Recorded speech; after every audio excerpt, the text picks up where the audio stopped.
When you call for a tow truck, they show up to fix your tire, give you a boost, or even take your car to a mechanic. But have you ever wondered what it takes to get to that point?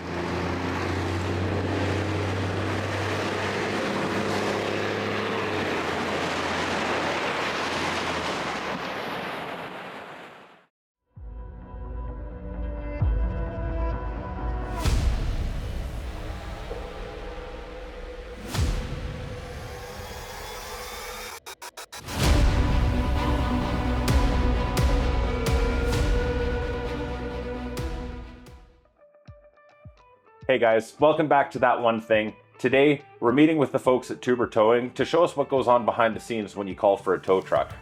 Ryan and Taylor have agreed to give us the tour, show us what happens and how it works, and even put me to work to help out a little bit. Guys, thanks for having us in today. It's awesome to see you. I'm hoping we can pick up a lot from you guys today on this. Absolutely, Yeah. we're excited. So what made you decide to go with tow truck instead of something else? Why did you decide that being on the road or driving a tow truck and helping people out like that was the way to go? I was 18 years old when I first started driving tow truck. I wanted to give back to the community. When they call, they're at their all-time low. They don't know where else to turn to, and ultimately I love being that answer and helping them out when they need it most. Yeah. For me, it was I needed a part-time job. I like cars, and so like automotive really came natural to me. I also like driving, like trucks, and helping people out in need seemed to really align with me. I enjoyed being out on the road, helping people, and work around cars. So a lot of it seems to stem just the idea of helping others out. I think so. I think that's definitely a big piece, big quality, definitely for any tow operator out there. You get bit by the bug, and you want to help people. You want to get out there, and I think that's definitely one of those qualities for sure. Get bit by the bug. Get 13 years in it, and I absolutely love it. Every day is different. Yeah. It is a bug. I did it part-time almost 20 years ago, and here I am, still doing it.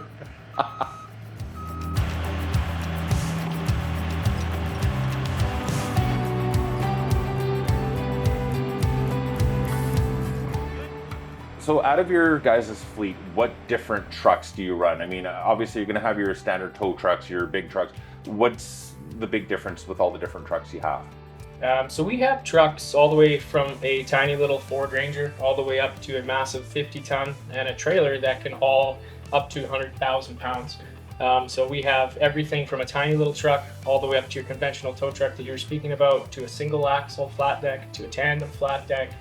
Every tow truck that you can think of, even a military rotator. Okay, I got to ask, how does a Ford Ranger fit into this? So Ford Ranger is a fantastic, what we call service truck. Good story. We had a mobility scooter that lost a tire. It's not a conventional call. We don't know how to deal with that. So we sent out our operator in the Ford Ranger to go assess the scene.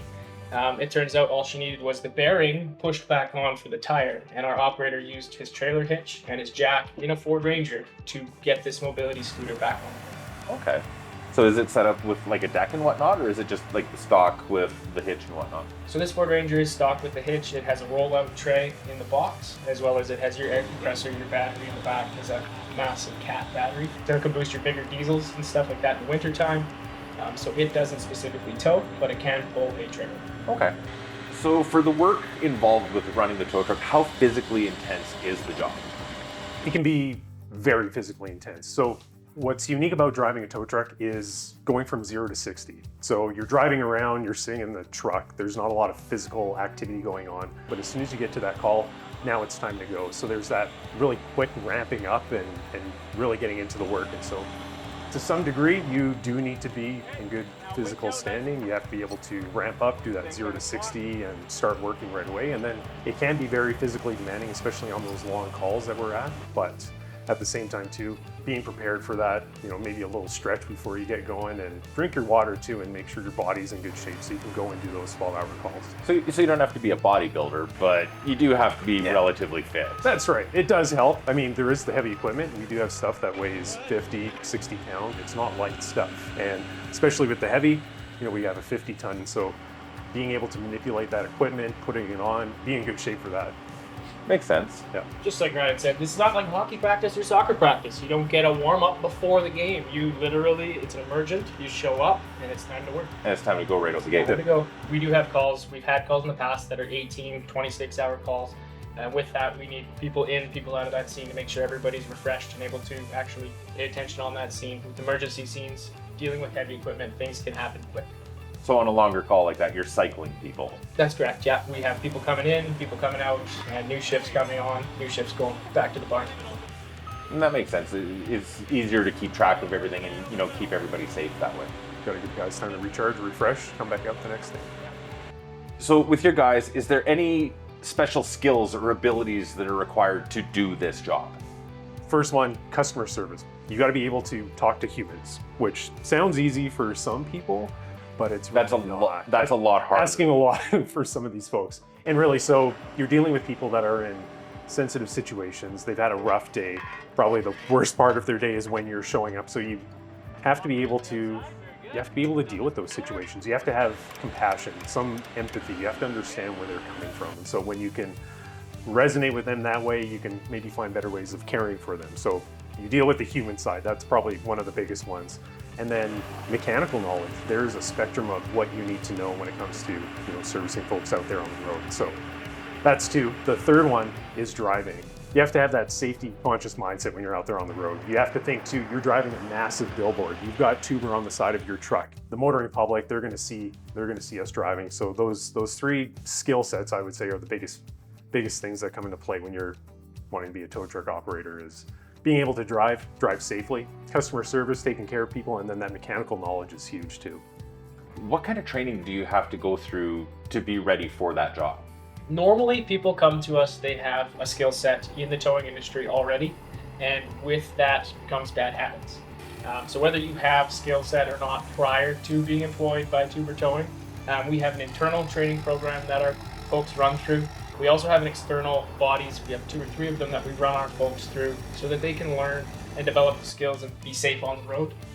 One of the bigger ones, it teaches winch line and tow truck care. You start in a smaller truck, you deal with less weight, you work your way all the way up to 300,000 pounds. 300,000 pounds dangling by one wire is a scary thought. So with the training, it becomes the knowledge behind the numbers and how much you can handle. Definitely that safety element in there too. There's the truck checks. We put a big importance on that. Make sure your truck is ready before you head out on the road. Double checking, make sure all the equipment's there, make sure all the equipment's working. The last thing you want to do is show up on scene to help someone and you can't because your truck's not working. What about restrictions and legalities? So, I mean, obviously, I'm guessing there's, laws in place or even procedures from a federal or a provincial level, things like that kind of help govern you guys and what you can and can't do. We advocate to make our job safer. Nobody else is out there looking out for us. Politicians aren't there wide awake at night going, how do I make tow truck drivers safer? It's just really not a thing. It has to come from the industry, it has to come from the groups. Another one of the things that we're passionate about is creating some of those laws. We're not just the only ones flying solo. We know we have a lot of brothers and sisters out there in the industry, and we want them operating safe too. Really, at the end of the day, we want to make our scene safe. We want to make sure what everybody's doing is safe for our operators too. So that's really what's important to us. We can't rely on what's out there for regulations. We got to make sure that we can be safe on our own. I like that, the fact that safety is kind of the key, and it basically all boils down to the focus that regardless of what happens or how it goes on, it's going to focus down to the driver making sure they're safe. Absolutely. And while they might not be able to do it, we want to give them the tools to operate safely. And that's just something that we're passionate about. How many units are you running right now? I'm not running any. I work in an office. We have about 35, and we can only run one at a time. So he might run the 50. I run 2, truck and trailer.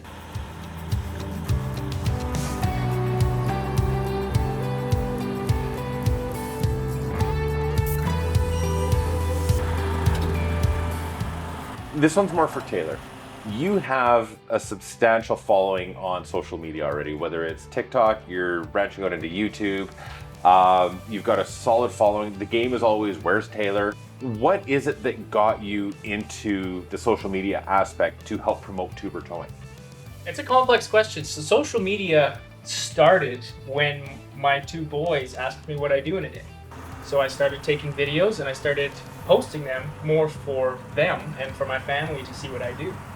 Family and friends absolutely loved it, and they started sharing it, and it just kind of took off from there. I share my quirky side. I don't hide anything of what I do. I am who I am on camera, and I mess up like everybody else. So I love posting the honest side of towing. And the biggest thing for me is if you think tow truck, you think the grungy old man, smelly man with a cigarette hanging out of his mouth there that's not happy at 2 a.m. to tow your vehicle. And that is not what the towing industry is. That is what it may have been. We're there to change the industry for the better. We don't have the sexy PR that like firefighters have. And so what Taylor's really doing, and arguably at the front run, is changing that, changing the image. So Taylor's trying to change that, and basically we can expect a calendar for next year. Yes, at some point. If you're requesting a calendar, I just need you to hire me a photographer and tell me what to do. I know a guy. Well, 2025.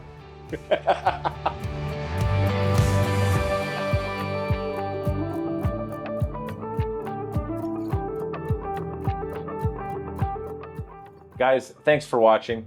Don't forget to like, subscribe, all the usuals. It really helps the channel out.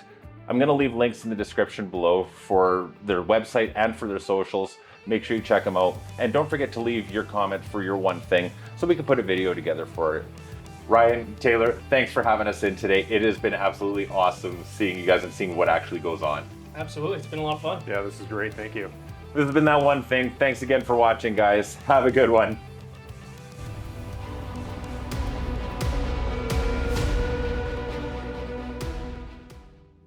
YouTube. I'm expecting 10,000 views though, Sean. Dude, you're lucky if you get 20.